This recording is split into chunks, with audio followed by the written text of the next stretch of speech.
इसलिए सवाल उठ रहे हैं कि क्या विपक्षी एकता में पहले ही दरार आ गई है, क्या फूट पड़ गई है।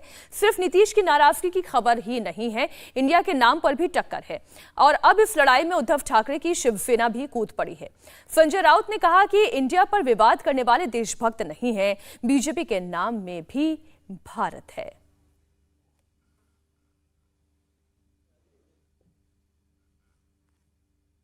के ऊपर विवाद करने वाले देशभक्त लोग नहीं है। इंडिया नाम से विवाद क्यों करते हैं? क्या इंडिया नाम से कोई पॉलिटिकल पार्टी नहीं है? भारतीय जनता पार्टी क्या है? भारत है ना, है क्या नहीं? मोदी इज इंडिया का मतलब क्या था? जो नारा देते थे बीजेपी के लोग, Modi is India, Modi is India, उसका मतलब क्या है? मोदी जी के पुराने भाषण सुनो। बीजेपी को वोट यानी वोट फॉर इंडिया, उसका मतलब क्या है? इस देश का हर नागरिक इंडिया है, इस देश का हर नागरिक भारत है, इस देश का हर नागरिक हिंदुस्तान है और हम सब मिलकर इंडिया है। यह हमारा परिवार है और हम इस देश में जिस प्रकार की सरकार ये लोग चला रहे हैं तानाशाही की, उसके खिलाफ इंडिया चुनाव लड़ेगा और इंडिया चुनाव जीतेगा।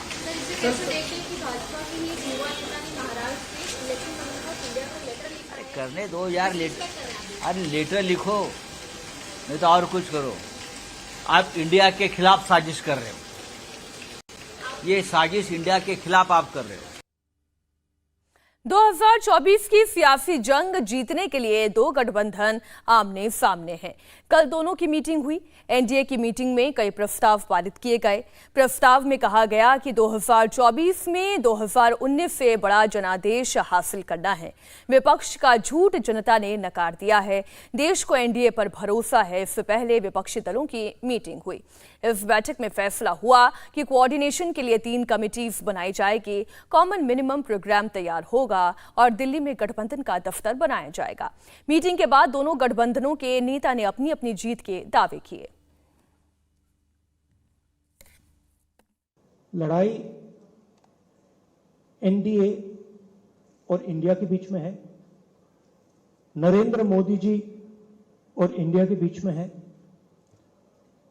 उनकी विचारधारा और इंडिया के बीच में है। आप जानते हो, जब भी कोई हिंदुस्तान के सामने खड़ा होता है, इंडिया के सामने खड़ा होता है, तो जीत किसकी होती है, कहने की जरूरत भी नहीं है। लोग देख रहे हैं कि केरल में लेफ्ट और कांग्रेस एक दूसरे के खून के प्यासे हैं, लेकिन बेंगलुरु में दोनों पार्टियों के नेता हाथ में हाथ डालकर मुस्कुरा रहे हैं।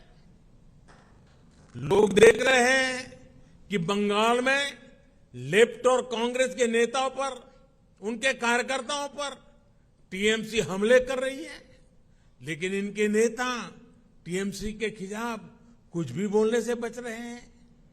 इसलिए देश के लोग कह रहे हैं कि गलबहियां मिशन नहीं है, मजबूरियां है।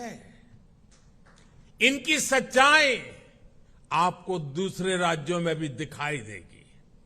नेशनल कॉन्फ्रेंस के नेता और पीडीपी के नेता एक दूसरे को कैसी कैसी गालियां देते हैं। आरजेडी और जेडीयू के लोग कैसे कैसे शब्दों से एक दूसरे को नवाजते थे। देश की जनता ने यह सब करीब से देखा है और देख रही है। इसलिए इनकी नुरा कुश्ती हो या मजबूरी की दोस्ती, इसकी हकीकत 140 करोड़ देशवासियों के सामने आ चुकी है। साथियों, अपने राजनीतिक स्वार्थ के लिए ये लोग पास पास तो आ सकते हैं, लेकिन साथ नहीं आ सकते। लोकसभा की सबसे ज्यादा सीटें उत्तर प्रदेश में हैं, इसलिए सबसे ज्यादा जोर भी वहीं लगेगा। अखिलेश यादव ने दावा किया है कि 2024 में बीजेपी का सफाया हो जाएगा। जवाब में विधानसभा चुनाव के साथ लड़ने वाले राजभर ने कहा कि उत्तर प्रदेश में विपक्ष का खाता तक नहीं खुलेगा। देश को बचाना, लोगों को बचाना, पॉलिटिकल लीडर के साथ जिस तरह व्यवहार हो रहा है, और मैं ये कहता हूँ कि देश की 2/3 जनता भारतीय जनता पार्टी के खिलाफ है, 2/3 जनता खिलाफ है। तो इस बार भारतीय जनता पार्टी का सफाया होने के लिए सब एक हैं। 2024 में माननीय प्रधानमंत्री जी को देश का तीसरी बार प्रधानमंत्री बनाने का संकल्प लिया। अपने अपने प्रभाव वाले क्षेत्रों में सभी लोगों ने मेहनत करके एनडीए को 2024 में 330 सीट प्लस दिलाने का संकल्प लिया। इंडिया टीवी हर वक्त हर जगह डाउनलोड करने के लिए सर्च करें India TV news Google play store या ऐप स्टोर पर।